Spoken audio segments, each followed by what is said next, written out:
Yo, what up, people? It's the Pride of the East Side DJ MH Twitter along with Ken Ray, Cargo, and Joy. And this is the 40ish Now What podcast. What up, y'all? What up?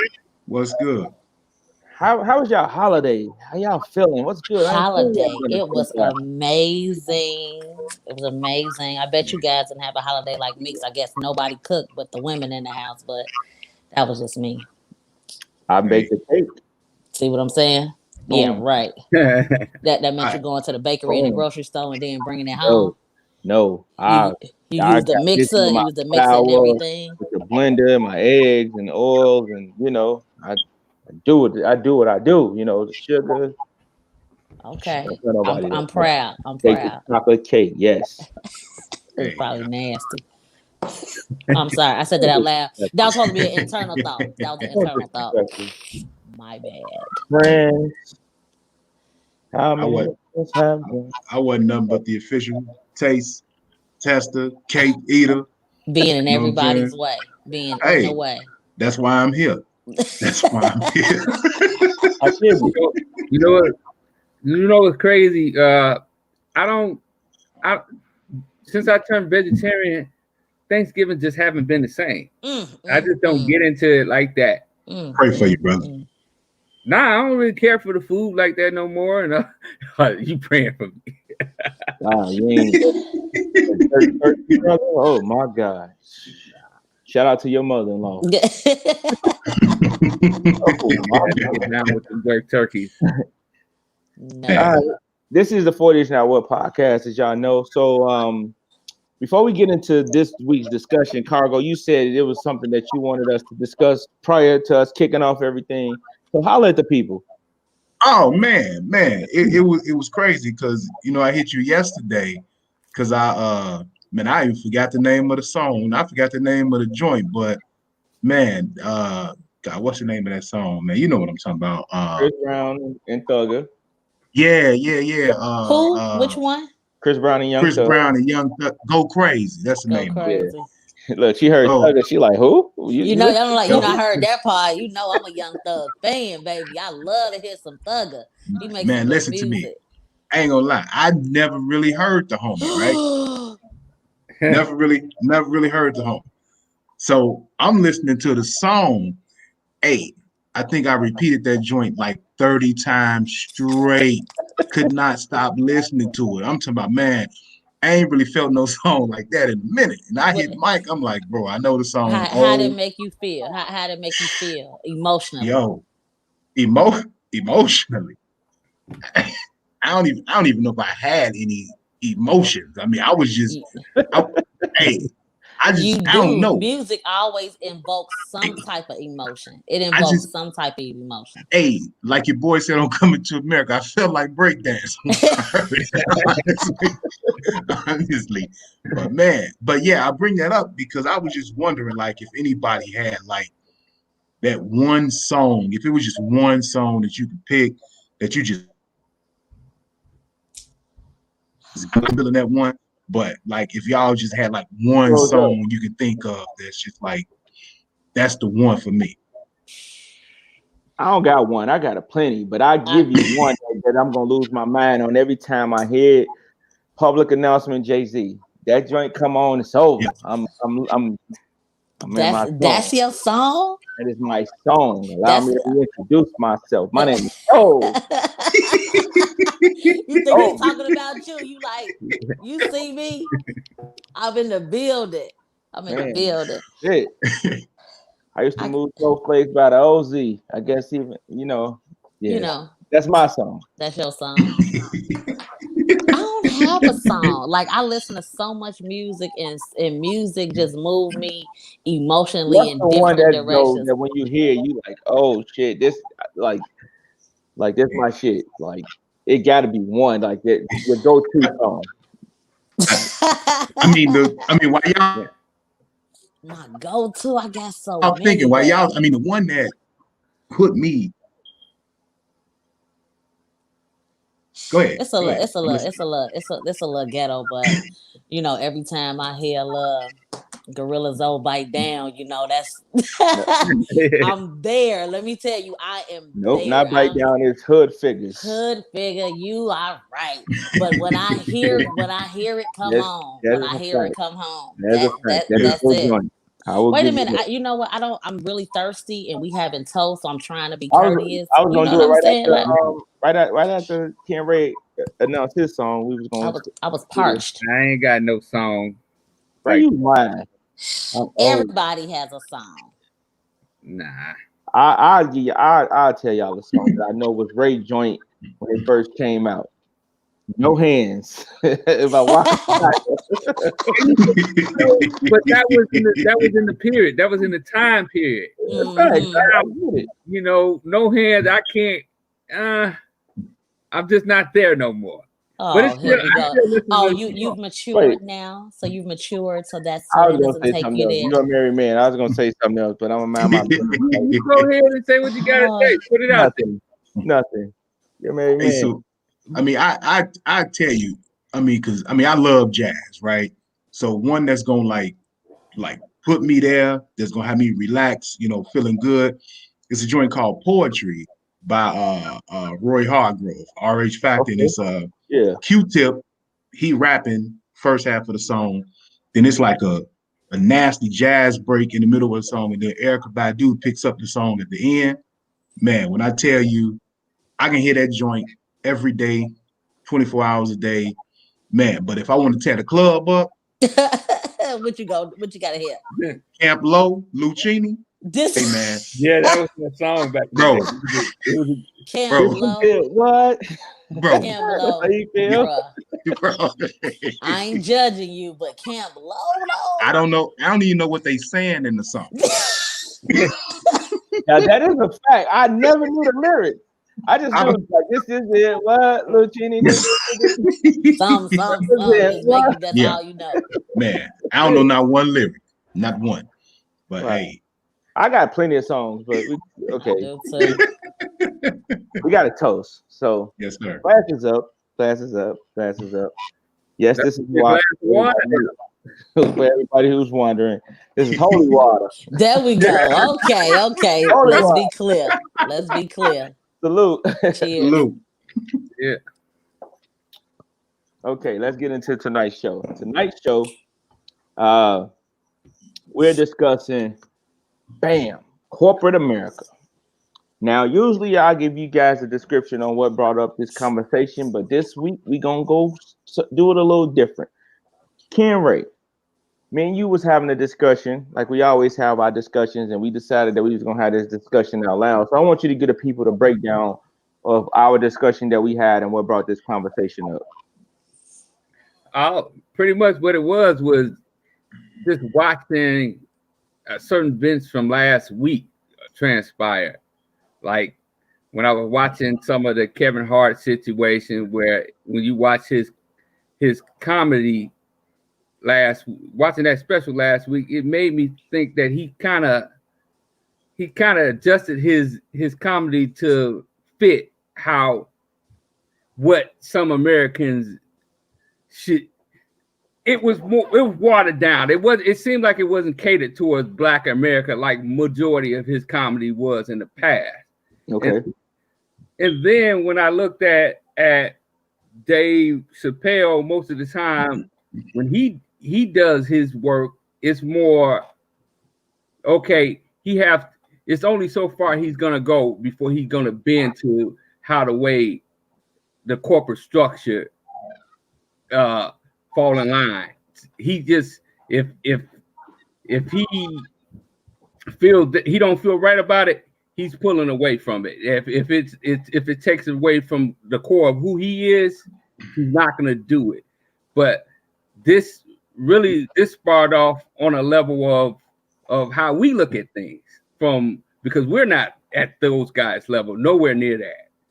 But we dealt with things from feeling that we have to conform our culture in order to fit into someone else's definition of what they feel things, how corporate America should work. That is really what came off the gist of our conversation. Word. So to just sum it up, because I ain't politically correct. I don't like to be politically correct. I like to be truth and live in my truth. What you're saying is Kevin Hart stand up you felt was whitewashed, and Dave Chappelle is more authentic, and white people love him for his authenticity as opposed to having to like I guess not compromise. I don't feel like Kevin Hart compromised his integrity. I feel like he just more so tried to shift his comedy without authentically shifting his comedy, if that makes sense. To a certain extent, and then also to add to the whole, it seems like he conforming to how Americans should be. Is I watched the Obama interview. That was another event that I watched where when Charlemagne asked him the question, what have you did specifically for Black American, he pretty much kind of said, well, I do these things and this, and this, and Black people benefit. And he pretty much in so many words saying that he can't directly do things for us, but when he was out trying to get gay rights, he directly did things for them and named them for that. So why do you have to hide what you do for us, but for others you just do it and say that you did it? I get it. So let's start off the show tonight by talking about our experiences in corporate America. And I want to start off with what I feel like is the most important dynamic of it, because Joy, you have to deal with a lot being in corporate America, being that you're a woman, being that you're a Black woman. And yeah, so share with us your experience in corporate America and how you deal with certain the politics. And that's what it really is. Like it's office politics, right? So I spent half my life in the military, more than half my life in the military, right? And some people may not think it's corporate America, but that's a business. Make no mistake, it's a business, right? Yeah, we all wear a uniform. And a lot of people may think, okay, conforming in corporate America in an office setting, you have to dress a certain way. You have to be groomed a certain way to feel accepted. So one thing about the military, we all look the same, right? We all wear the same uniform. Our hair is just about the same, right? Especially with the men. It's only so many ways that men can have their hair. At one time, I can't remember the time frame, but a couple years ago, there was a big thing where the military was pushing. They couldn't wear dreadlocks, Or and braids too, right? say it again. Mm-hmm. Right. So so you guys are familiar, right? So wait a minute, why not? Why not? Why is that a big deal? Why do we have to look a certain way just to be in a uniform? Now I can understand if your hair is a certain way, it interferes with the way that you wear your hair gear, your cover, right? So that makes sense.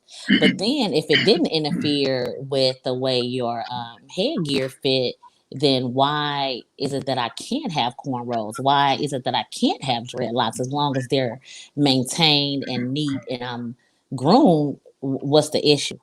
Long story short, that policy just got overturned because it was geared toward us, right? That's the way we wear our hair, so it was geared toward us. It was just unfair, and everybody could see that. Now I have had civilian jobs where I would have to, in an office setting, where I would have to be have business attire, right?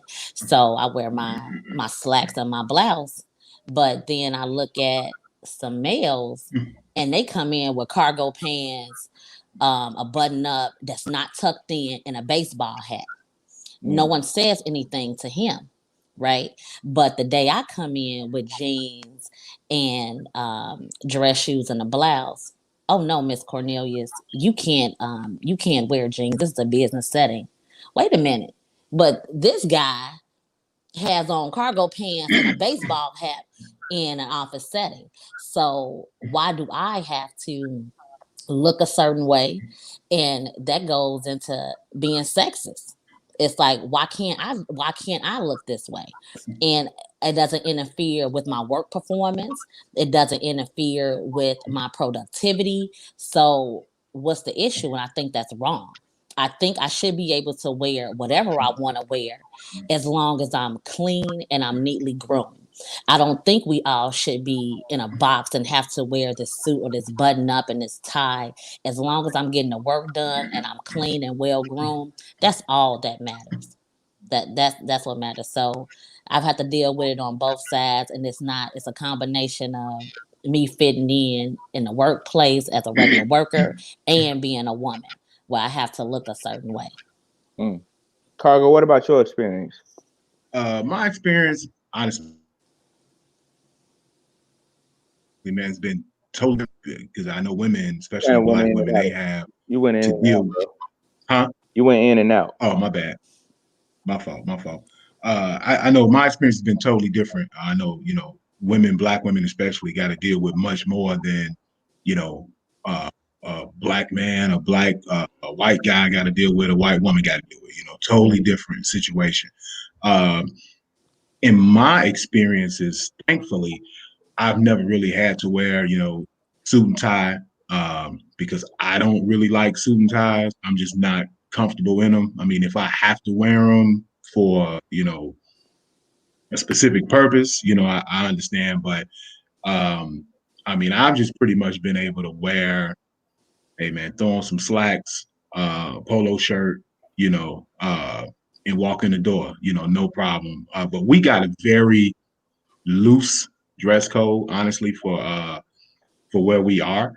And as far as, me being able to be myself, never really had a problem with that. I mean, first starting the job, I've always walked in, trying to figure out how far I can go with being me, because I do understand that, I'm taking, I've accepted, this person's job, so I'm under this person's rule for the, 8 hours, 5 days a week. But once I found out that I can, be who I am, 100%. And thankfully I work with a group of people who enjoy, me being me.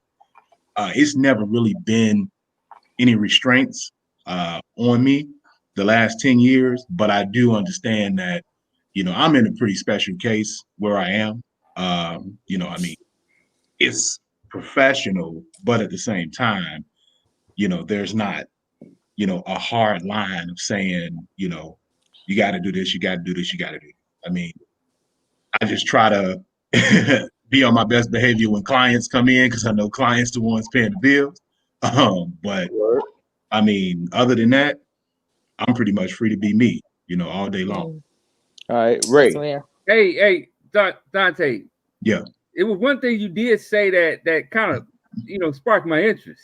So could you really be 100% you at all times at a job?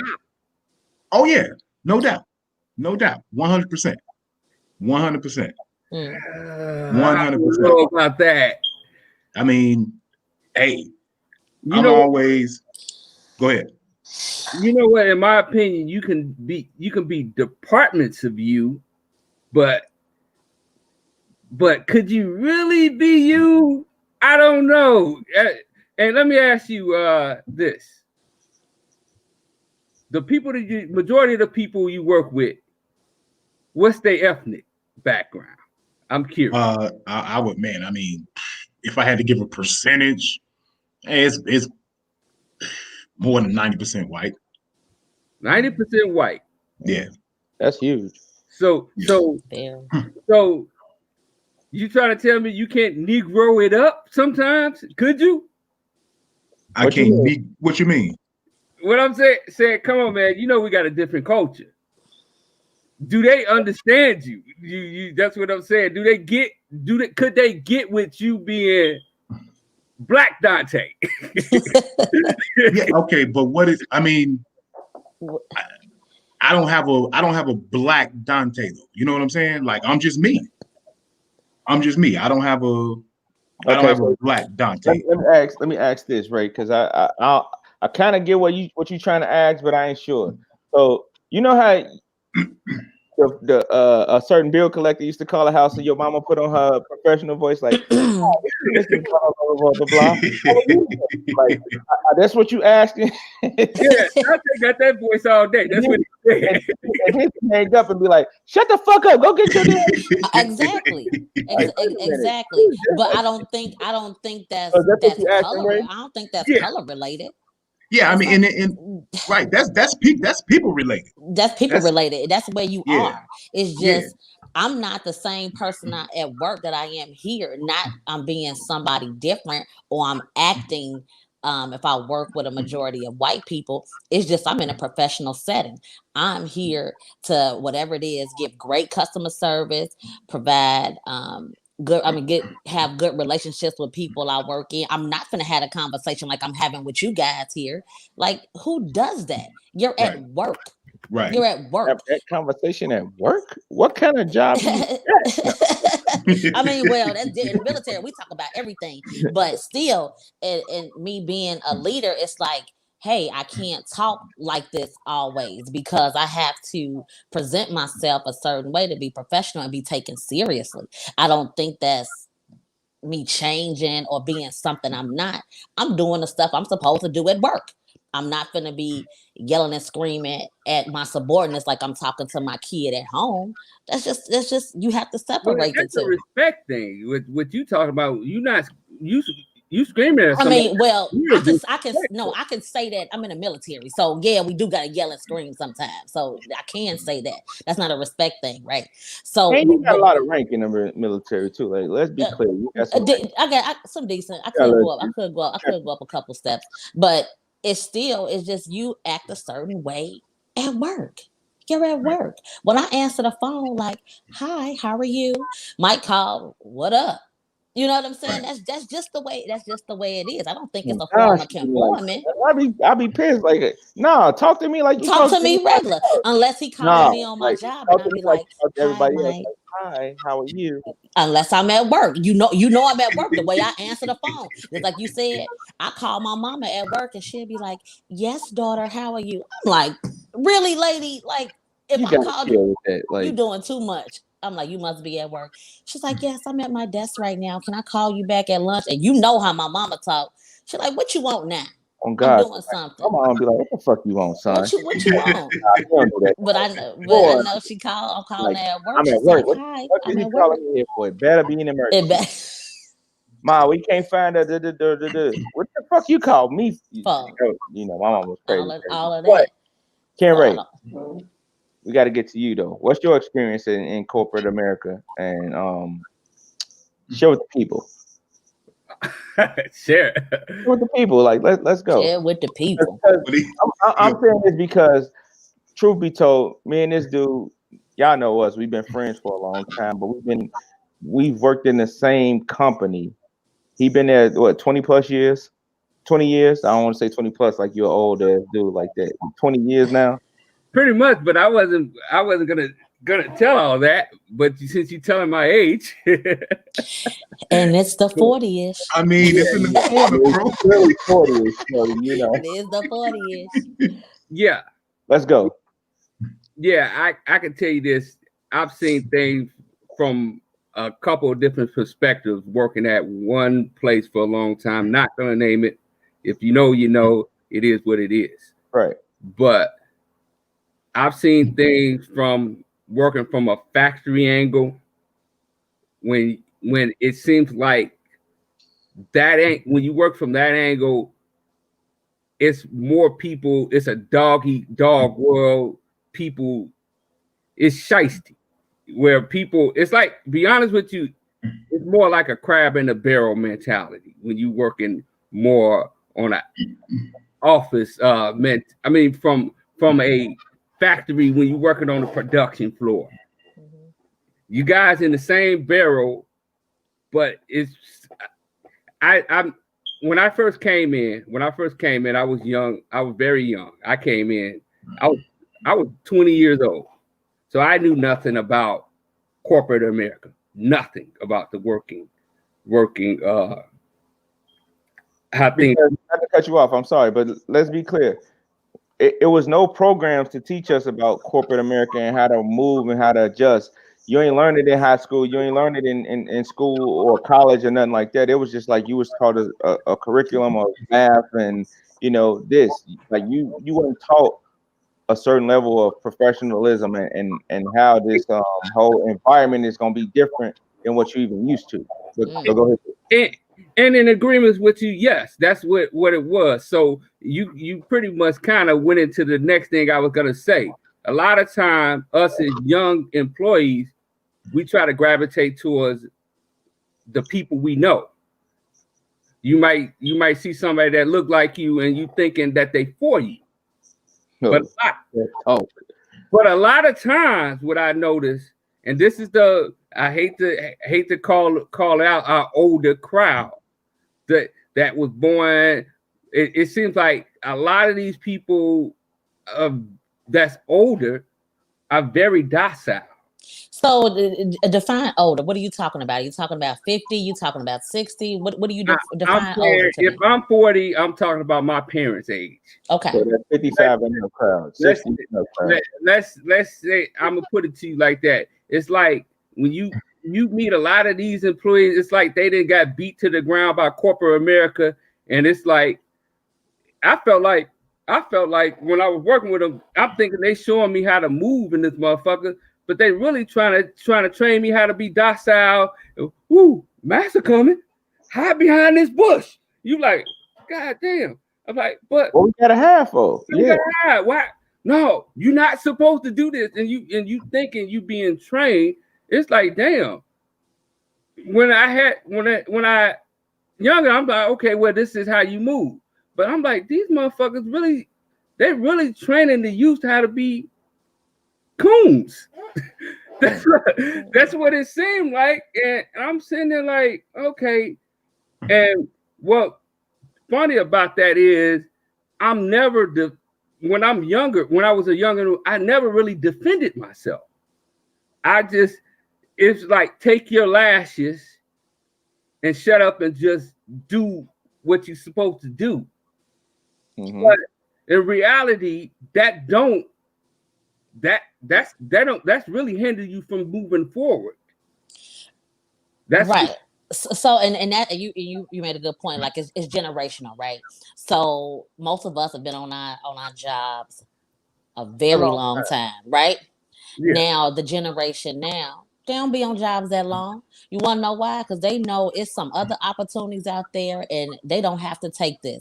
If I can't be myself, if I can't not do what I want, because of course you are restricted to the parameters of that job. But if I just really can't be myself and move a certain way, then this place isn't for me. So they have a whole nother attitude. So I understand what you're saying. The older people, like, you know what? I done gotten this good job. I've been able to sit here for so long. Let me show you how to keep your job, keep your head down. Because I heard it too, because I work for another federal agency where there were a lot of older people. I'm talking about 50s and 60s. I'm saying, say it again. You with the feds? Gotta go. You know what I'm saying? I tell you where it's at. But they taught me that.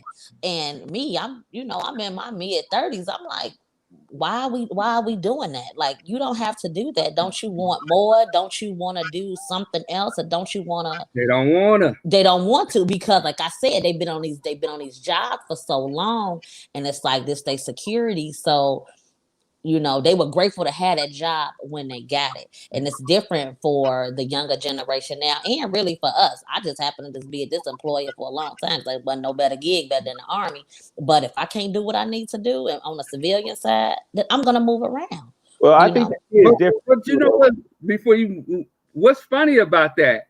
Those same older people, if you stay in that company and you try to be more progressive, move things forward, them the same motherfucker that will cut your throat. Yeah. And that's what I mean when I was saying in the beginning, the crab in the barrel mentality. It's like, okay, if we want to push things forward, how come me and you can't connect and move things forward? But together, together. But you think when they see that you trying to do better, they thinking you're jeopardizing their little freedom that they think they have. You're like, whoa, bro, I'm just trying to get my piece of the pie. But if you want to move with me because I got more progressive ideas that can really move us forward together, they're like, nah, you rocking the boat.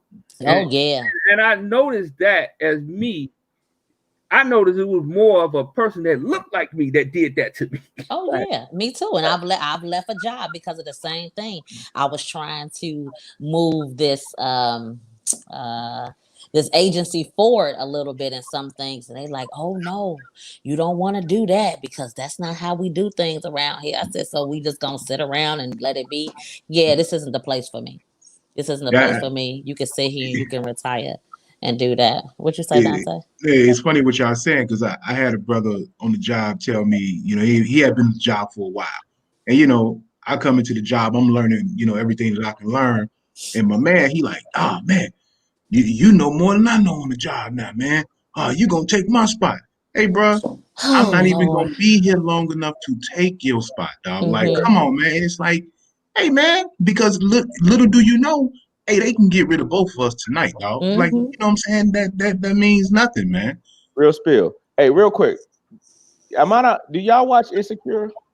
No. Yeah, I watched that. I've seen a couple episodes, like the first season, a couple episodes. Okay, before I go into my experience, I want to talk about something. It was an episode on Insecure where there was a young intern who came in. There was a young black woman, and she was working with the character Molly, who was the lawyer, the big time lawyer. You know who I'm talking about, right? So the young intern, she came in and she was loud, and she was like doing a lot. She was doing a lot. Let's just say that she was doing a lot, but she was dope at doing her job. And so her co-workers, which was like the white higher ups who was a big shot attorneys or whatnot, came to Molly and was telling her like she need to groom her pretty much to be like her. And so Molly was like, well, I ain't the boss. Like, you tell her pretty much, right? Like, why you can't tell her? And so she was like, yeah, but she'd take it easier. Like, we need you to like calm her down. And so like, Molly went to her and tried to talk to her and groom her a little bit. And the girl looked at her like, yo, you tripping. They love me in here. You just worried about me like taking your job. And then they ended up firing her because of her being outspoken. And Molly ended up leaving that company because she wasn't getting paid what she felt like she deserved, which is a whole different conversation. But I wanted to bring that up because I think that spoke to the dynamic of what you was just saying, Ray, about people and how they try. Not that Molly was trying to like make her be like her, but they kind of forced a hand to say, hey, not like, nah, why can't y'all all be the same way? You know what I'm saying? So if I think I seen this episode that you're talking about, and I think I took this a different way. If I remember, the boss was a white lady, and she wanted her to relate. So I've been in situations like that where someone has come to me to speak to another black soldier, like, hey, I need you to go talk to them. Why do you need me? Why can't you do it? And a lot of times it was out of fear. Because it was out of fear. They were afraid to correct a black employee because it could turn into a whole HR thing, right? But no, you're just being a supervisor doing that. But the way things are and the way tension is, like they're like, I don't really want to do this because you're a black woman, you can relate to her, like, but you're a boss. You're a supervisor. You should be able to relate to all of us. And I think that's where the cap lies in, right? And I say cap for lack of better words at the moment, but I'm a human being. Talk to a human being and just say, hey, we need you to tone it down for these reasons. This is a professional setting, and the behavior that you're exhibiting right now doesn't fit with our environment setting. We need you to be more on a different standard and lay out the policies or whatever. it's a policy and procedure for everything. For everything, but non-black people are afraid sometimes to come to us. Yeah. You know, that's just the reality. They're afraid of what we're gonna say. Is it an EO thing now? Well, why is she doing this to me? She didn't say nothing to Karen, but you know, you're gonna say it to Keisha. You know, that it's not right, but this is just something that's been going on for so long, and racism is live and well in every workplace. I don't care where you at. You say you say you can be you and do whatever you want in your employer. Do something too extreme and see what happened to you. Hey, and that really branches back, Dante. Back to you. Well, you know what? Before you said, because I was actually for the piggyback off her point to go back to what you said earlier. So when I did come in, I mean, I'm black, I'm a big guy. So when I first come in, of course, I'm trying to be the nice black guy, right? Because see what I'm saying? Why is that a thing? Hold on, What does that mean? Hold on. But I'm trying to be, because like you said, you know, there's racism in pretty much, you know, every part of life that you go through. So in the back of my mind, I don't want to be, you know, you don't want to be the intimidating dude. Because you already may have preconceived notions about me because I walk in the door. Big black dude, right?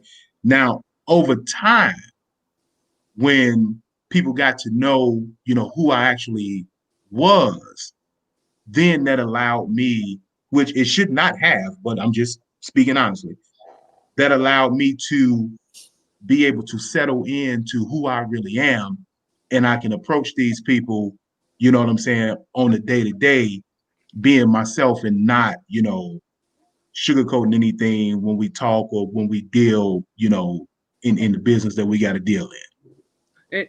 And to your what you're saying is you pretty much trying to kill the stereotypes first before you do certain things. Right.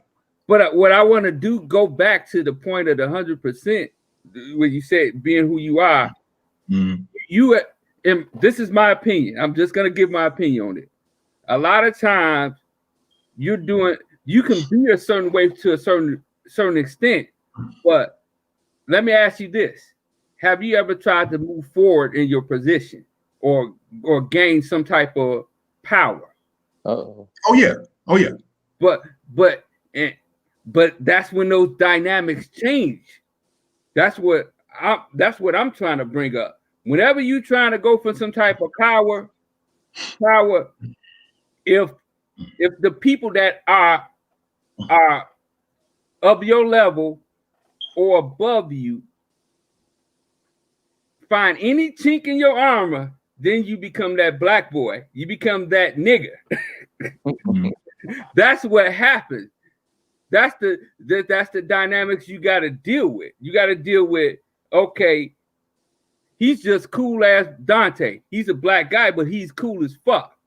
But when Dante want power, Dante want more money, Dante become, let me see what this fucking nigga doing to trying to get here. Who the fuck he think he is? That's what you think they think? Or that's what you think they say behind closed doors? I'm just asking a question. Hey, you think that's what they saying behind closed doors? Let me ask you this. What do you think? I think there are some unsavory people in every workplace, right?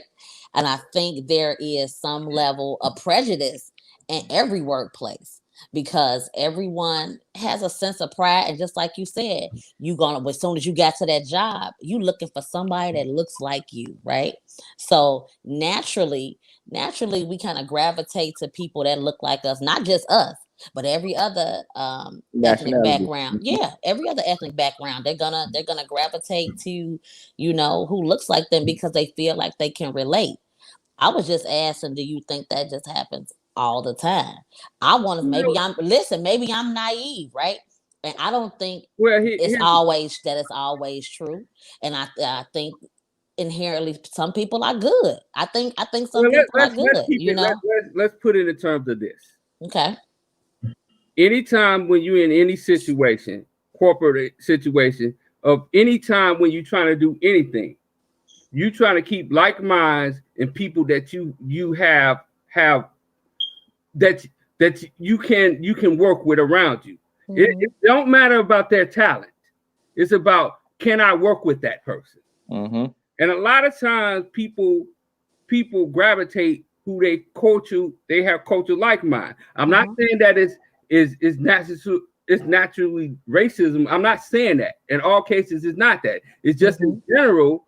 It's just that you have something you relate with this person culturally. It's just like if you say you got a group of Polish people, they click with Polish people. If you have a group of people that are of Indian Puerto Rican, or Puerto Rican, a lot of times you can try to pull that up. But in a lot of places of power, most of the time who's in power is Caucasian, and naturally you're gonna gravitate. I know what he's gonna do because we're from the same nationality or same background. I can trust that person. You hope. The problem is, I'm saying, you hope. So now we talking naturally that's what you're gonna do. It's just like when I first walked into the job, first guy I see that's black, that's older than me, I gravitate towards that black man and hope that he can show me wing. Real shit. Yes, real. And it's the same way of how everybody else look at their culture, and that it don't necessarily mean that it's racism, but it's just dealing with who you're familiar with. But if somebody else try to raise the power that you're not familiar with, of course you're going to judge them. And Mike Burks, you should call in. I'm glad you said that, Mike Burks. And not just Burks, but anybody who want to chime in on a conversation, the link is in the bio. I mean, it's in the chat right now. I just added the link. So click the link if you got something that you want to add. You feel free to, chime in real quick and give us your point. But I want to move on to the next question about corporate America, which is appearance, right? Like, how do you feel like you have to show up in corporate America as Black people? And I want to start with you, Cargo. Like, what do you feel like when I say appearance? It ain't just clothes. Like, how do you feel like you need to show up in corporate America, and not just as a Black man, but as a person, as a human being? I think that you need to show up if we're talking about a specific job that you got. You know what it is that you're walking into, right? You got this job. You may have done your research or whatever before you got hired. So hopefully, you know what it is that you're walking into when you open the door. And so what I would think is you take whatever job and you place yourself within the culture of the job, right? You accepted their employment. So you're basically accepting whatever their terms of employment are. And so this is the job you wanted. So you just make yourself fit right into that culture that you're walking into. Because if you want to take, like, why would I take a job, whatever job it is, and let's say, they say, you need to wear suit and tie every day, hair needs to look a certain way, whatever. And then you come in and you want to immediately bust the door down and you want to change the whole culture. Or you wearing hoodies and jeans. Yeah. Right. You wearing hoodies and jeans, but you are the one who accepted their terms.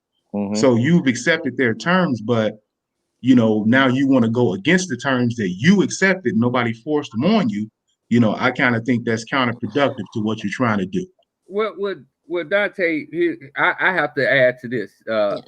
In my opinion, a lot of times it depends on your talent level. It's just like the NBA. It's just like in the NBA. LeBron can wear his hair a certain way or do whatever he wants, but if ninth man on the bench, 10th man on the bench do it, it's a problem. Oh, well, let's be specific. Talk about Caldwell Pope. In a lot of cases, you can do certain things. Mm-hmm. You can wear certain things. You can do all these things if you a talented motherfucker. But when you become that, but when you that dude that's not doing what you're supposed to do, or they're not pleased with you, or they just don't fucking like your ass, then that's when them dynamics come into play. Now, of course, there are certain situations where you do have to dress the part. Of course, if you get in front of new, let's say it like that, you having guests in the building. Of course, you want to dress a certain way so that you won't get that impression of that you're not for business. Now, but if it's one of them days where you just coming in, just doing what you got to do, they don't really care until you start messing up. Yeah. And I 110. This is, hey, y'all better note this, because I never agree with Ken Ray, and I agree with him 110%. Just like I told you before. Like, hold on, make some noise for that. Because I never agree with him, but that's right, because I'm so guilty of it. Just like I told you, they said I couldn't wear jeans, and they got on me about my jeans. When they saw my production and the products that I was putting out, you think they ever said anything about me wearing jeans, or if I wore some wedge gym shoes? Never again. But that wasn't something. But did you bust the dough down when you came in, or did you gradually get to that? I don't even think it was I came looking like a woman ready for business. We have to look a certain way. It really sucks. It's just pure sexism. Like, we have to look a certain way. Yes, I did have slacks, a blouse, and some slides, right? So I did come in, looking like a woman for, ready for business. But after a while, like I said, I got to looking around and see how people were dressing. And I'm like, you know what? I'm just gonna be comfortable. I wasn't uncomfortable dressing up all the time, but it's like some days, like I don't want to. But I'm always gonna be clean. I'm always gonna be well groomed. And no one ever said anything to me, because I was such a good worker. That's the last thing somebody want to say to me, is anything about the way I was dressing. And I'm gonna give you another perspective. So in the military, right, before the uniforms that we had, we used to have to iron our uniforms. We had to shine our boots and everything.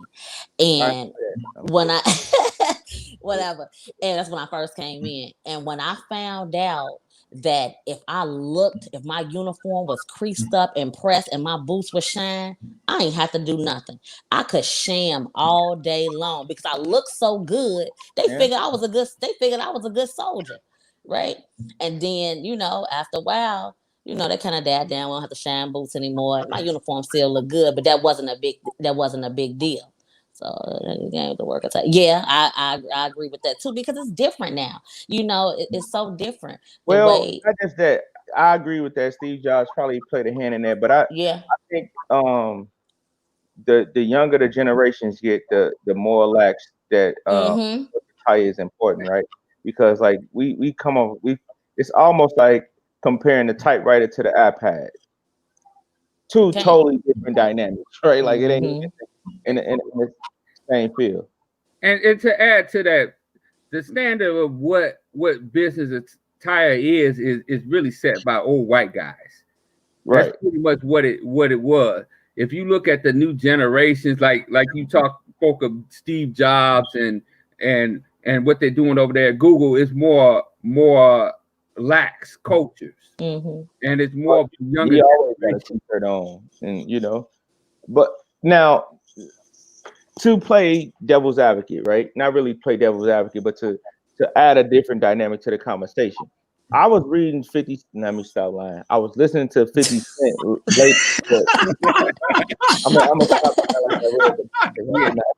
I did not. Like he was turning pages. He wasn't turning no pages. I'm more of a listener now. But I want to be correct. Hustle Harder, Hustle Smarter by 50 Cent is his latest book, and it's more of a I read the first book that he did with I forget the man's name, but I know it's Green, something Green. Robert Green. I read the right here too. Laws of Power. You talking about this? Yeah. The You a page turner. Hustle harder, hustle smarter. I listened to that book, and he pretty much broke down from being the rapper 50 Cent to being the TV mogul and entrepreneur 50 Cent, right? And in a book, one of the sections that he talked about was appearance, right? And how you should show up to work. And he pretty much expressed that it's okay for a lax dress code and you know to show up in a hoodie and the jeans or whatnot. But it depends on the dynamic that you plan or want to play at work and the respect that you want to get, right? So he talked about a specific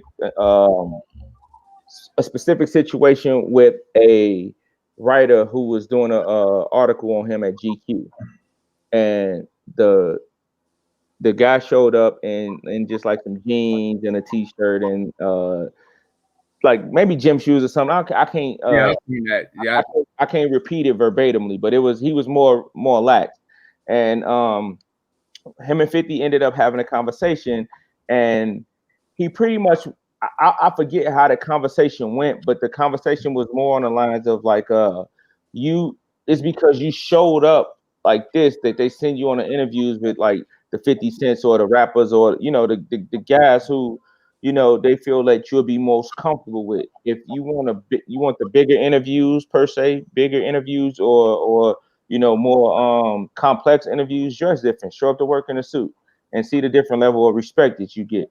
And he said that the same employee wore a suit to work, and then you know his whole life changed. Like, yeah, I remember seeing that. Where I listened to that book too. I also have the audio version. So he definitely said that dynamic plays a role, which it do to a certain extent. Mm-hmm. That when you do dress the part, it does play towards your favor in some form. But I noticed also I wanted to ask you guys, what is your opinion on education when it comes to moving in the corporate world? I have my opinion, I'll give it last, but I just want to get you guys' opinion. I want to go first. I'm more of a believer that experience sometimes override education, right? Education helps depending on what it is that you're doing. Don't get me wrong, the more the education that you got, but let's speak about my job in particular. It's a lot of employees, including myself, who don't have college degrees, but are dynamic in their jobs, and it's sad. I'm gonna toot my own horn. I'm not gonna say it's sad. It's phenomenal because I can toot my own horn. I just had a review, and I could display the paperwork to show. My boss just gave me an A1 review on how dope of an employee I am to say what I bring and what I do for the department and how I've helped progress the department since I've been there. But at the same time, you know, it could be an employee who college educated who don't bring that same dynamic to the job because he's more so thinking in theory and not more so logic. So or whatever the book said, like, oh right. no, we gotta do it this way because the book said this, but you could tell him like, no, like I've been doing this. You have to really go through the motions to see it doesn't work exactly the way the book says. Is that really what you're saying? 100%. And let's well, not even saying that the book is wrong, more so saying it's more than one book. Mm-hmm. You know what I'm saying? You've been taught this way, and that's fine. But let me show you some different things because I have the actual experience in what's going on because I deal with it on a day-to-day basis. So that's just my take.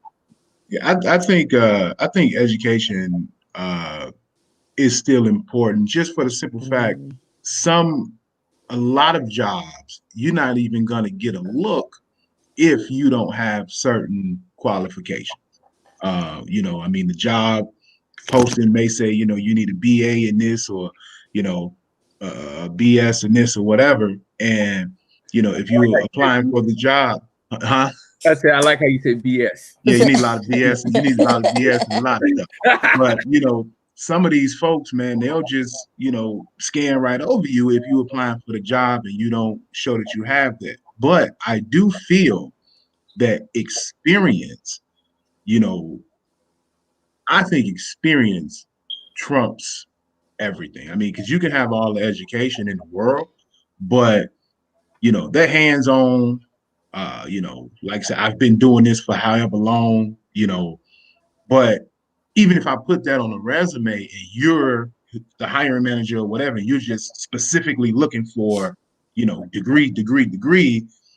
If you're not open-minded, then you're not even gonna give me a look unless I know somebody who is in charge of, hiring or whatever. And they like, yeah, I know Dante got this experience in this. Let's bring him on. So, I mean, that paper is still important. So, I mean, you guys sound like you set in your career, right? So I'm getting ready to transition into another chapter in my life. So I am actively looking. We know, DJ MA should have finna take over the world. But so I'm actively looking, right? So a lot of jobs that I see now, they will say this degree or credential is preferred. But they will take you if you have this experience. So I haven't seen that before when I was looking for jobs years ago. I'm seeing that a lot now, more and more. Like, I don't believe that you really need. I'm sorry, I don't mean to cut you off. Sure. Bergs, I swear to God, you absolutely right with your comment. And I would get ready to go there. I'm glad Bergs said that. I would get ready to go there, but I'm gonna let Joy finish before I go to my point. Go ahead. No, I was just saying, like, now, Alex, because I'm actively looking, so I see jobs posting, like, even if you don't have this degree or this credential, they'll take experience over that. So I don't believe that unless you're trying to be a doctor or something that truly requires you to have a degree. I think experience is best, and school isn't for everybody. Like, we should stop. I ain't gonna say we should stop pushing school. I know these educators gonna fry my ass if I say that. Can't stop school, but in my household, that's what I tell. Not just my household, I tell kids: don't waste your time going to college if you're gonna like study something that does not provide your career. Mm-hmm. Like find don't waste your money that you want to do. Don't waste your money because and I'm not nobody, but if you're a history major. You doing it because your parents got money and they're gonna take care of you and you plan on marrying well. You know what I'm saying? You working and you plan on being a teacher somewhere, like you're just there. You know what I'm saying? Yeah, but Burks, also the Burks at like I'm the same way. Like this is why my boss said what he said, because my hustle and what I do for my department, it's unparalleled. Like, and I ain't saying like there ain't other hardworking employees who work with us and do what they do. We have a dynamic whole situation, and that's neither here nor there. But he called me the LeBron James of my department. Either he's saying I'm flopping. First of all, you getting this good review. It look good on paper. Are you getting a bonus? That's what I want to know. Like, so you can write all that shit down. My wife is watching this. I cannot display my bonus. First of all, if you think your wife don't know how much money you bringing in, that house, and DJ, I hate to bust your bubble. I have to be honest with you on this, and this is, hey, it may be my opinion, but this is what I've seen from my experience. Okay. It's not about how hard you work or how hard you or your experience or none of that. It's about how you make a motherfucker feel. Oh yeah. That's it's about if you make a motherfucker feel good. All that bullshit. Am I a politician? Am I a politician? Would you call me? That's one thing. Would you call me the mayor around there? Would you call me the mayor around there?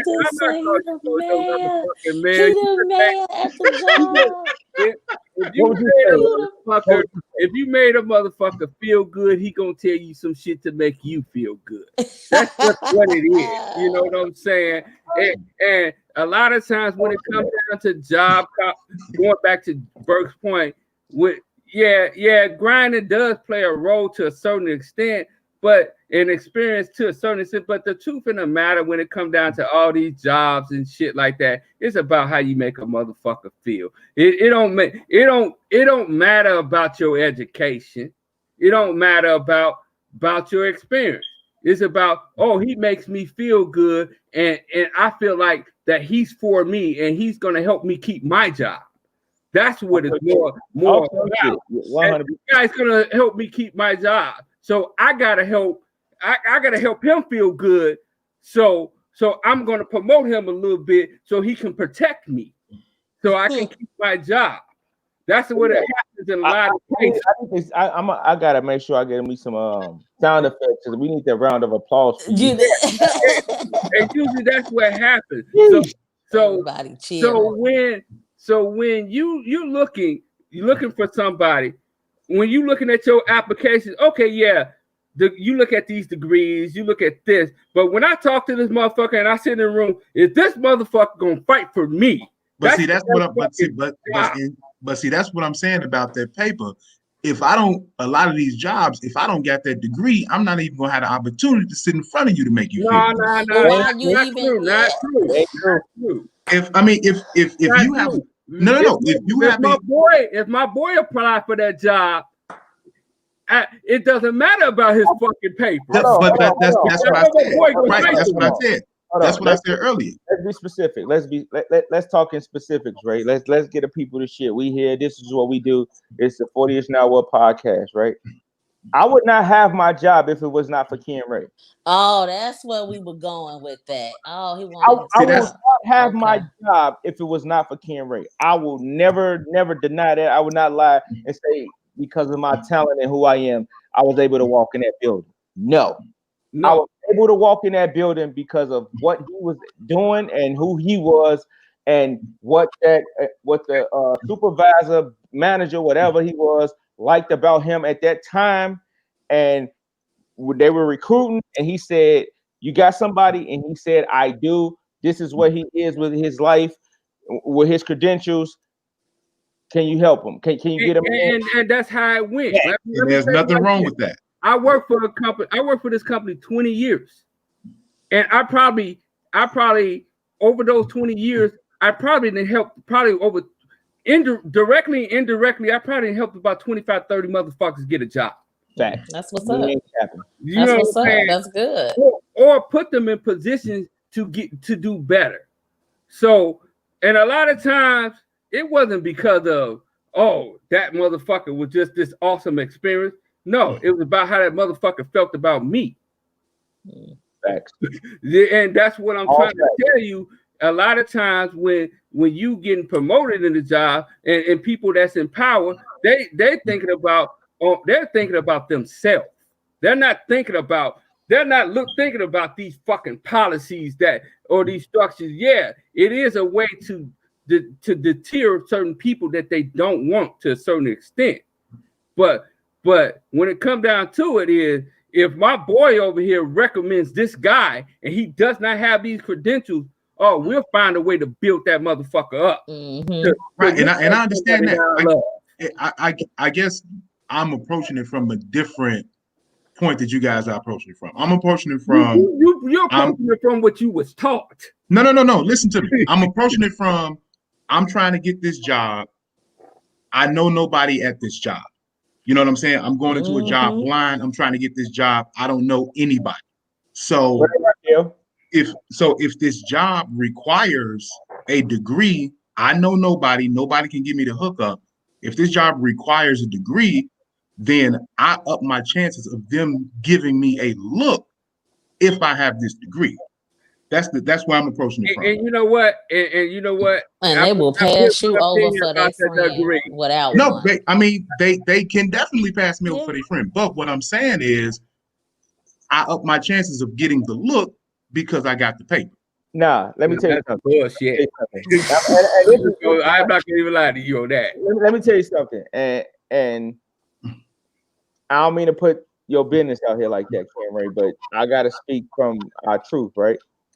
I remember Ken Ray was telling me that when we was listening to this Kanye West College Dropout album, and they did the skit on my degrees, right? Like I remember that. I remember that skit. Ken Ray has a master's degree, and I don't know what it's in, but I know it's in our field of what we work. Yeah, right? Business, and yeah, since you're going there, I probably have every fucking certification, and I do have some fucking doctor courses I've took.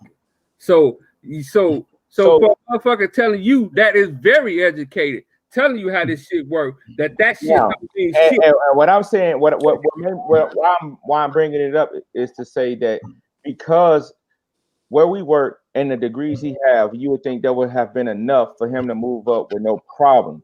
I watched this man have to go through so much red tape and so many political things that you play the politics. You're like, God damn! It took him to build a relationship with someone else who had no ill.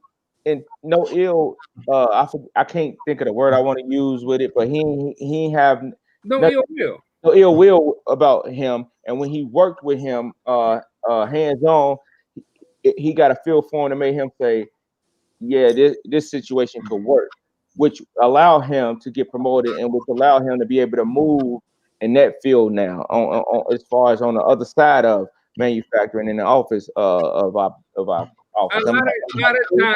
A lot of times it's about building a relationship. It's about making a person feel good. And I'm not saying indirectly. It's a lot of times it's indirectly. It's just that sometimes naturally your personality gravitates towards that person. But in the case of if you just go in there and say, "Hey, I got these degrees, I got that," no, there's a bunch of people that got that. But my thing is, if look like however it look, you just got to be able to fit in. You got to be able to fit in. But Mike, you be good for the culture. I would have to bring this point up. A lot of times when these people are hiring these people, they like, I'm hiring somebody to protect my job, not take my job. Facts. That's what a lot of people get. Oh man, I want to come in here. I want to move up, and I want to do this. I want to do that. But a lot of cases is, you're like, no, this motherfucker trying to take my job. So why would I want to bring you in? No, I need a soldier. I don't need a fucking general. I need a soldier. Right. Okay. Let's switch gears a little bit, right? So we talked about our experiences in corporate America. We've talked about what our appearance should be in corporate America. Let's talk about, since COVID-19 and coronavirus, whatever they calling it, has hit corporate America. Let's talk about the state of corporate America. Like, especially like now, we able to have this podcast virtually. I mean, eventually we'll all be able to be in one room doing it, but right now we have to do it virtually. So how do y'all feel about the state of corporate America right now? I think because I work from home, right? So I know a lot of businesses are shifting more to working from home. Like they're saving a lot of money on rent, on supplies, on IT, just everything. I think it was good for a lot of businesses, and I think it was good for employees. On IT? Yeah, why you need to be there? Why do I have to have a space for you? You could do this from your house. You could take calls from your house. You can remote in to somebody's computer from home. IT, like for this virtual thing, like what if it break down, or like you don't want people to like be able to get this confidential conversation? Like, so I agree with what you're saying as far as IT. I think it's like you might not need as much IT, but you need this. You need no. I wasn't saying you don't need it. I was saying they don't have to be housed in a. You don't have to house them in your facility. I was saying. I was just saying all of that can be done from home. So a lot of businesses are thriving, like with people working from home now. And so you're saying you could get one of those super dope hackers who know everything. Hacker for see what I'm saying. See what I'm saying. You know, we all on the internet. One of those super dope techies who can, sit at home in his boxes and not be seen, but he on there like making sure everything Gucci. Doing his thing, doing his thing. And a lot of businesses are saying like, hey. It can be, yes, it can be remote. It's like that's what do you need to be in the office for? Yeah, and I think that is awesome because I think it's good for families. I know it's good for my family. I can cook 3 meals a day. You know what I'm saying? I'm home. They think I'm supposed. Look, these people over here. They think because I'm home, everybody supposed to get 3 hot meals a day. But it's good for the family. Like they're not waiting on me to come home late at night. Like I can cook for them. I'm here. I'm accessible to them and be able to do my job. I think that's a good thing. And a lot of businesses are just saying, hey, like after this is over, we gonna continue to be remote. Like, and I think that will free up more money and maybe people can get more bonuses and more raises because they freed up so much money on office space and supplies and things like that. I think it's a good thing. I really do. You really think you're gonna get more bonuses because you work? I'm just saying. Well, I get a bonus at work, so yeah, I'm speaking from experience. So yeah, I think it's a good thing, and why not? They've saving money. You're supposed to reward your employees. Are you a manager? As a business person, you know, because at the same time I've owned my own business before too, so. A lot of times you ain't thinking about the only time that you're trying to pay out a little money is because you're trying to do morale shit.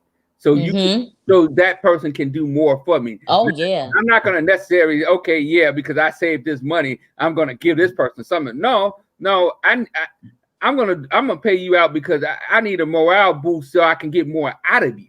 Oh, that too. I didn't say you were saving money. Yeah. I wasn't saying like, since we saving all this money, let's give it to the employees. Of course, they want to pad their pockets, and yes, it is a morale booster. Like, if I do this, then you can do this. I wasn't saying. I think you misunderstood me. I was just saying it's still freeing up more money. Boost my morale all the time, all the time. But I think this remote working, I think it is awesome. I really do. I'm really happy with it. I gotta call my wife off, bro, because shout out to my wife and her boss. But if you cooking 3 meals a day, like imagine first of all, I can't even stay home and remote learn, but I'm just thinking about those 3 meals a day, and I kind of just got jealous. Like, yeah, she can make breakfast, lunch, and dinner. Yeah, breakfast, lunch, and dinner, and log off the computer and come upstairs. You know what I'm saying? Okay, take it easy, Joey. Take it easy. All that's happening. You here with the kids, so you getting into job and you have to do more work. Absolutely, and that is the truth. I'm working more at home than I was in the office. It's funny. You gotta clock that time. You have to account for all of that time. That's one drawback. That sucks. It definitely because I could be in the office and don't do shit all day. But if I'm at home, they want to account for every minute. Yep. But I'm at home, so I do what I gotta do. And you know what? I agree with that because I don't ever want to work from home. That shit is hard. It's hard to tell. Y'all know I be stressed out at home sometimes. Like, damn. I mean, I was telling my wife a couple of days ago. I mean, I go in the office 2 days a week because some stuff I actually have to touch with my hand.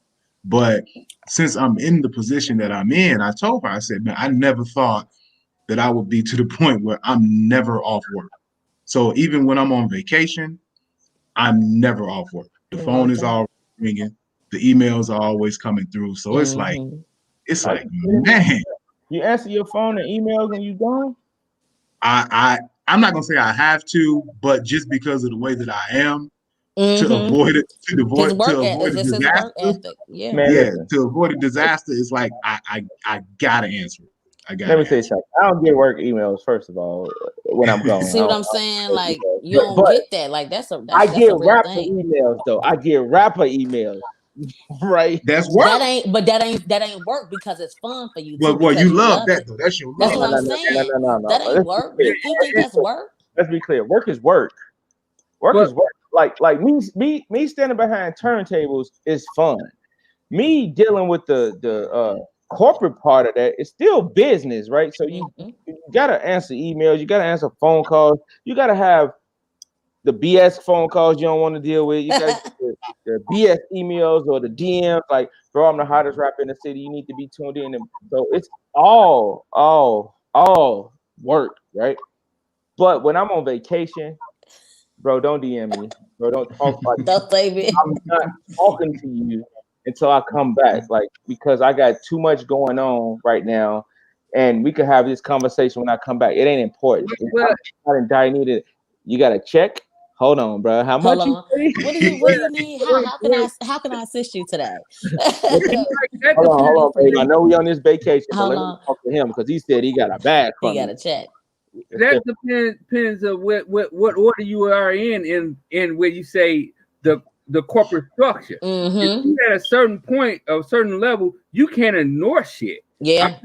There's certain things where I know, I work from home and I sometimes go into the office. But there's certain things where I'm at home I can't ignore because I know that eventually that's gonna fall on me. On you anyway. So it's best that I take a few minutes out my time to explain so everybody to avoid a disaster. To avoid a disaster or having more work on the back end. Your job is to keep everybody eating. That is a lot of times when you're in corporate structure, you must keep everybody eating. And that's the way you keep people happy. Because if you don't make sure they're fed, then guess who when they're hungry, guess who they're looking at? You become lunch meat. So hey, I know the next on that too, because that's just a I know the next time Mike go on vacation, I'm gonna hit him up like, bro, I'm the hottest rapper in the city. I'll be like, look, I got somebody that's in the studio, Mike. You gotta hear him right now. I want to make this clear though. I don't ignore everything and everybody on vacation. However, I'm going to answer what I need. I've worked, like Ray said, I've worked hard enough to know what I can decipher through, right? So, oh wait, what did he say? Oh yeah, let's talk about that real quick because this business, like, you want me to do what when I get back? Yeah, book me, lock me in, let's do this, blah blah blah blah blah blah. And it ain't always about money, right? But it's something that it's gotta pique my interest when I'm on vacation. But if you just saying, yo, bro, I'm finna sing you a song, listen to me. Like I had a situation where, and I don't mean to take us off subject before we get into the next question. It was a guy who texted me while I was on vacation, right? And I was on vacation with the wife and some friends or whatnot. And this guy texted me like, yo, I sent you my song, bro. Check it out when you get a chance. And so I ain't never respond, right? Like we out of town having a good time. Like, you send me the song, I hear it when I want to hear it, right? So a couple days later, he like, yo, bro, I sent you the song. You ain't never respond. I was like, what, y'all ain't messing with me and blah blah blah blah blah. Like he texted me, and I automatically just went like, who the fuck you think he talking to? I'm not gonna lie to y'all. Like I'm gonna be out the truth. It's exactly how the conversation happened. Who the fuck? And I said it out loud, and she like, what's wrong? And so I explained, and so she like, now you taught me this. I don't even know how you just went there, but text messages get misconstrued all the time. He not saying that you're not fucking with him because I was playing his music and everything anyway, but I just didn't get, like, I heard the song. I ain't get back to, I don't got to come back and tell you I like the song. Like, you sent it to me. Just let me enjoy it. If I play it, I play it. If I don't, I don't. Like, do you expect feedback from me for every song you send me? Like, that's weird, but whatever to me, but whatever. Right. So she like, yo, you got to chill because he just probably frustrated and he's saying he fuck with you. So, let him know what's wrong or why people not fucking with him. Not that, he mad at you and ready to jump off the deep end.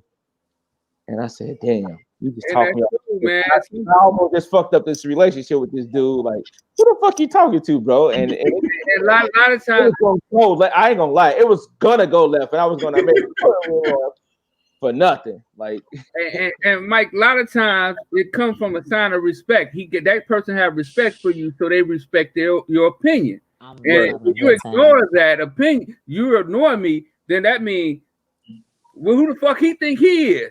I idolize that guy, and he can't give me his wisdom. Fuck you. And that's what I was just thinking too, Mrs. House. So it's like he want to know, yeah, and that just kind of upset me a little bit. Like, You want my feedback after I hear a song? Yeah, motherfucker. If somebody, hold on, Mike. Hold on, Mike. I got 1,000 songs Hold on, Mike. more. Right, I get it. I get it. You popular, you busy, all of that. But if somebody's sending you something like, and they don't hear nothing, so either one or two things. So either one or two things. You ain't listen to my shit. You ain't care to listen to my shit. But if I sent it to you, it's like, say something. Say, hey, MH2. That shit don't cost you nothing. Oh, but your time. You right. It don't cost you nothing but your time. So I guess you don't have time to get feedback off of everything that you get. And I ain't even trying to be funny. And I just want you to stop me if I'm wrong. So I don't see nothing wrong with that. Point. I'm gonna build off you guys' point. Let's flip that. How do we even get here? Let's put it in corporate perspective. Let's go. I told him I was gonna send him my track when he on vacation. Yeah. Let's I'm gonna get feedback off of everything. What? But let's be real. Let's put it in corporate perspective. You guys, if someone look at you, if you got somebody what they call a subordinate below you that's looking at you and they looking for, or you the subordinate. Let's put you in a position as and your upper management, you're trying to get their opinion from you. And they blow you off. How do you feel about that? Oh, I want to throw some hands. You can go, Dante. No, I want to throw some hands. Exactly. But in your mind, you thinking like, damn, you think you too good for me? Yeah. I got one better, Ken, right? I got one for you, Mike. So you do mixes, right? So you send mixes to your friends. So I don't say shit about it. How you feel about that? I don't. I want you to, boy. If you say you don't care, I'm gonna call you a liar right here. It depends. Cause see what I'm saying? No. Let me be clear with what I'm saying. You got it. I want y'all to take into consideration a few dynamics right now. Right? It's a couple of them, and they might not make sense to y'all, but they gonna make a lot of sense to me. One, I'm in therapy, right? So, and by me being in therapy, I took my ego out of a lot of shit, right? That's one. Two, I've been DJ MH2 now for going on 16 years, right? So I've established myself to the point where I don't gotta take the bullshit that I want to take. I can move the way I want to move and how I want to move, right? And lastly, if I send somebody a mix, it depends on the mix. So let's talk in specifics. If I send Joy a Lil Wayne mix, and I know Lil Wayne is her favorite artist in the world, and I want to be critiqued on this mix by one of Lil Wayne's biggest fans, and Joy don't give me a response on this mix, Joy, what the fuck is up? Because I'm counting on you to let me know as the Lil Wayne fan that even if it ain't the best mix I've ever did, that you want to know what's up. So I was your person. You was his person in that moment.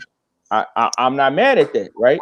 And what I established was my wife helped me understand, like, yo, chill out, because he's not coming at you. He's just more so coming from a place to say that he respects you and he want to know how you feel about the song. That's it. None of the extra shit. Okay. I probably was in a whole different mode, and it didn't even have to do with him. Like, I wanted to release some frustration. Like, I can admit to how I was in mode, and he triggered it.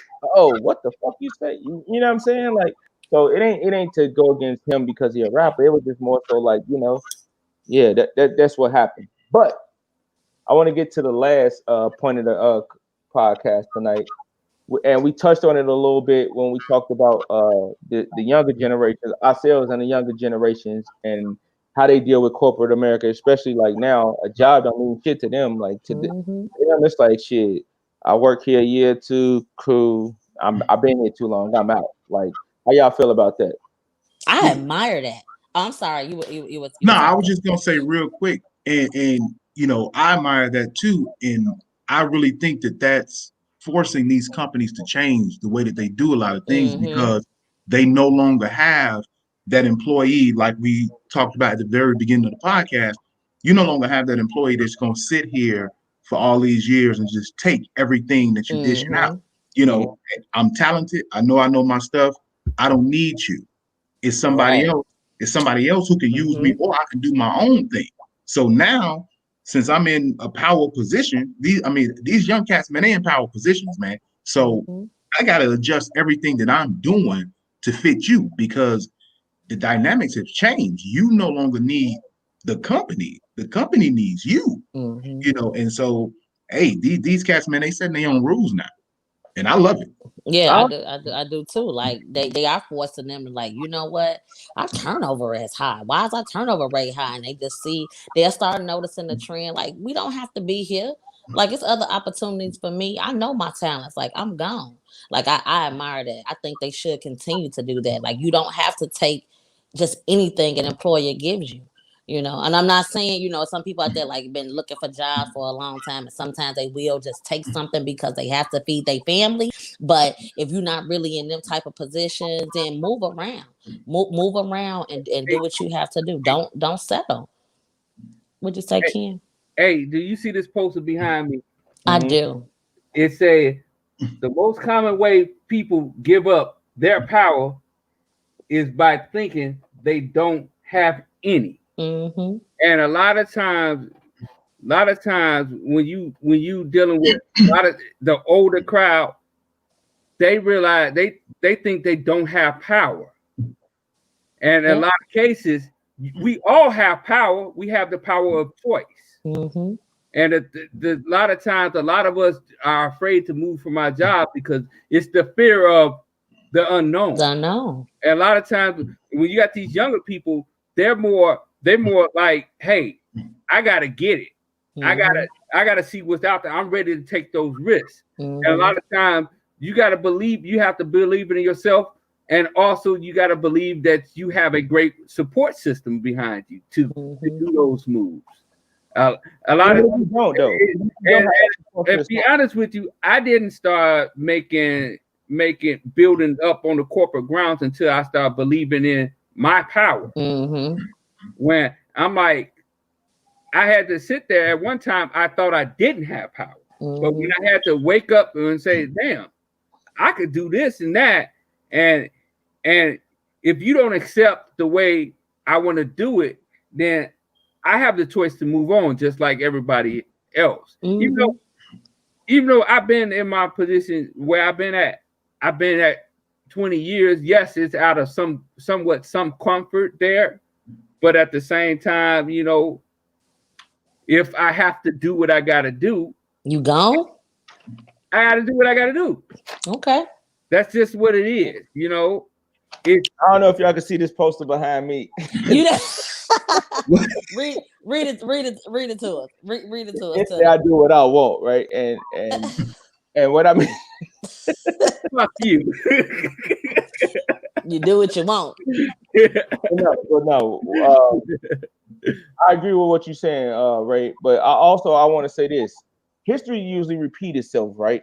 So I think we're in an age of where these kids, and I don't even want to just say kids, people are more concerned with being entrepreneurs and being their own boss as opposed to, you know, just working a typical 9 to 5, because a lot of times that they don't get you nowhere. That put limitations on you. That put a cap on you on where you can go and what you can do. And not saying that you don't thrive to be the biggest person that you want to be in whatever field that you want to thrive in, but sometimes being your own boss is the best thing you can be, and not just for the sake of working your own hours or whatever hours you want to work, but for the sake of pushing what you want to push. And like, for example, again, you know, everybody knows I have a 9 to 5, but I'm also a DJ, and for me, you're an entrepreneur, and be proud of that. You're an entrepreneur doing your DJing stuff, and 100%. And the way I want to do it now, platform for it, right? Right, exactly. And again, it's like I'm able to do it the way that I want to do it. Early in my DJ career, if you would have asked me, like, Mike, you ain't gonna DJ at the club tonight, hell yeah, I'm going. Like whatever club you called me for, I don't care. I don't want to go too deep in it, but I've been in clubs where I've been in parties that I shouldn't have been there. Yeah. When I walked out, somebody was laying on the ground dead, and not because of the music, but just because of what happened, right? And not to shift gears, but I'm just giving y'all my true experiences of what happened to me as a DJ. Or I've been in parties where I felt like I couldn't say no. I'm in a position now where hell no, that ain't me. You need somebody. Let me call some. I can give you somebody else's information. You call them, and if they want to do it, cool. But like early, I wasn't in that position. Young DJs, I commend them for, or not even just DJs, young entrepreneurs, I commend them for their bravery and saying, I'm gonna do what I want the way that I how the fuck I want to do it, and I don't care who don't like it. And so when you hear conversations of, well, this shorty is out of control because he want to do this. Nah, he ain't out of control. Let him do him. Like he doing what fits him and what he feels is best for him. So or her. So let them do them and progress the way they want to progress. Learn from them because it probably took you 10 years to get to where he at, and he only like 22, and you like at 32, you a monster. You know, you know what I'm saying? So yeah. Yeah, I like their attitude. I'm finna have that same attitude. Watch y'all. Y'all laughing. That's real. That's real though. Watch. I don't care. I mean, with entrepreneurs, you just have to have that. You have to be carefree with certain things sometimes. I'm not gonna say totally carefree, but you must be brave about what you're gonna do, and you must not be afraid of risk. Take those risks. Yeah, you can't be afraid of risk, and that's what it is. They're young and they're fearless and all of that. An entrepreneur. That's the big. If I tell people that I've lost plenty of money in my lifetime and still okay, people wouldn't believe it. Yeah, you gotta take risks, otherwise, like. But that's not because but at the same time, you have to just be willing to take those risks and willing to get back out there in the game because you're gonna win some, you're gonna lose some. That's just what it is. I want to post this comment again because it's real powerful and everything that we're saying. And again, it's on your power. Shout out to Mikasha. How you doing, Mikasha? Hey. I ain't even gonna tell you what I told Dante before we logged on to the show. We'll talk about that later. But I 1,000,000% that agree with what you're saying is on your power. Burks, what you mean by it's easier said than done? Can't be afraid. You cannot be afraid. Like some people are just so afraid to take risks and jump out there. And if you put yourself in because if you're doing something for yourself, best believe, I honestly believe you're gonna grind harder for yourself than you're gonna grind working somebody else's job. You know what I'm saying? Because at the end of the day, you gotta eat. You got just on you. Yeah. That check ain't gonna roll unless you do something. Absolutely. So I look, man, I been contemplating like walking away. What I said earlier, you must feed the beast. You gotta, regardless of what you do with the risk you take, something must be fed. You must. People must eat. It's the hardest part, though, Burks. Like this is just my standpoint on it. You got to remember something. For anybody who know me, y'all all know me, so y'all know I was the shyest dude in the world, right? Like I was be clear. I want y'all to all say this. Y'all all to give me y'all answer and be 100% honest. Did y'all ever think I'd be a DJ? Like, never. I didn't even let you finish. Tell me about at 14. Did you say I was a DJ or I would be a DJ? No. To really be honest, Mike, when I came in, I was a freshman and you was a sophomore. I swear, this is him right here. Hey, Joy. It wasn't even no eye contact. So me seeing him out here talking to people and being out in front of people and DJ is like super amazing to me. Cause I'm like, he was so shy and he didn't even want to make no damn eye contact. How he out here entertaining the crowd? I'm a piggyback off that story MH to the. A lot of times, we don't believe in ourselves, but others believe in us before you really see it. Talking. And what happened with his situation was I believed in him and seen it before he seen it. And when the opportunity came up, of course, I'm sorry, I'm a business motherfucker at all times. I say, man, I'm getting ready to fucking make $1 off this motherfucker.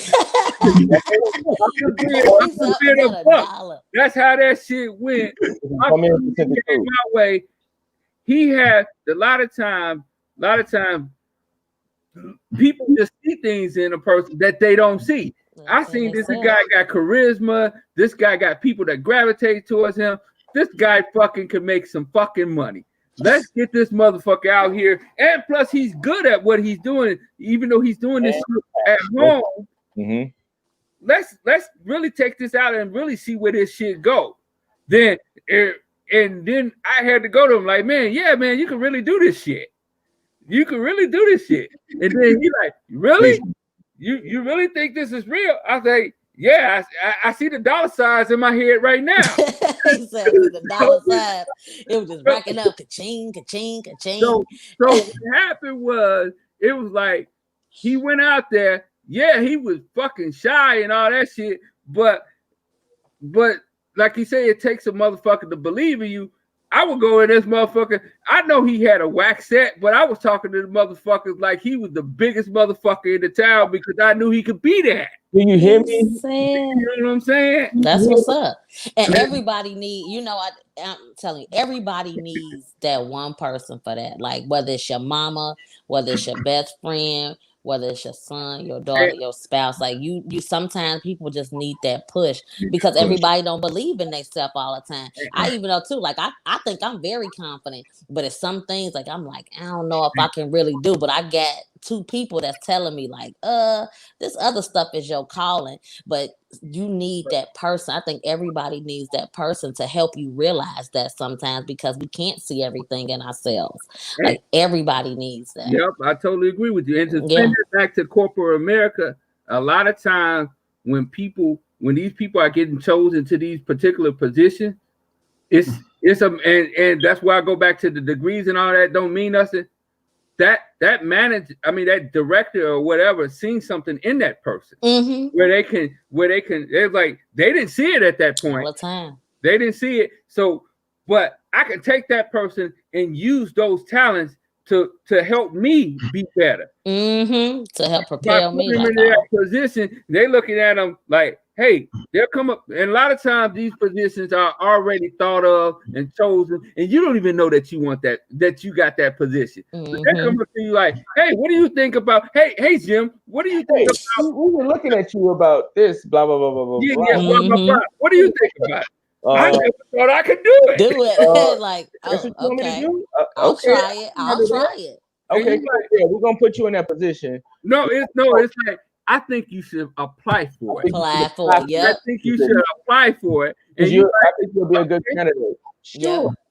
And you thinking you just got that position off of just rare. Oh, he seen my rare talent off of my degrees and all that. No, that motherfucker just seen that I could benefit off this motherfucker, and I can make the company money. I can make me more money, and he'll be okay because he's in a better position than what he was last week.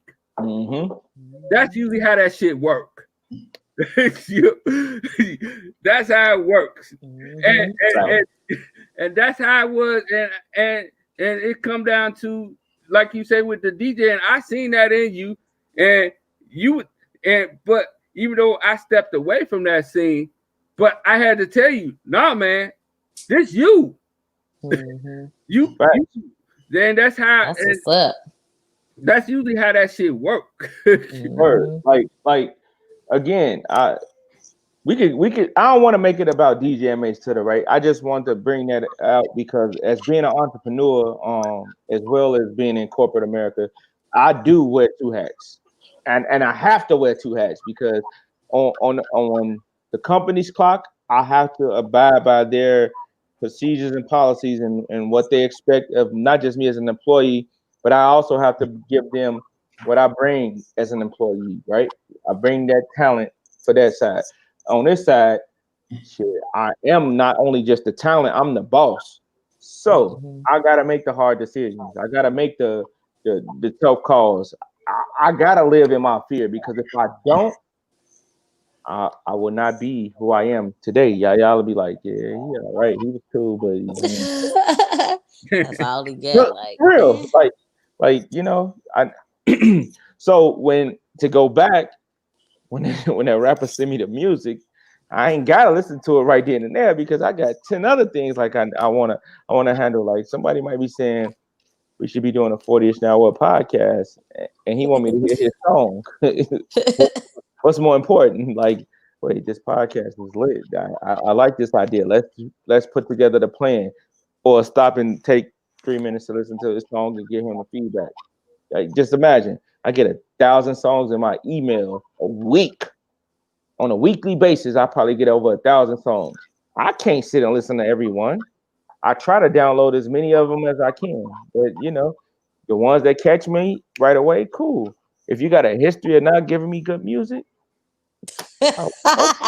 not even bother. Conversation. So yeah, we appreciate y'all for tuning in, man. Thank y'all for rocking with us. We will be back next Wednesday at 7:30 p.m. Make sure you're logged on, like, share, comment, subscribe to the YouTube channel 40ish Now What.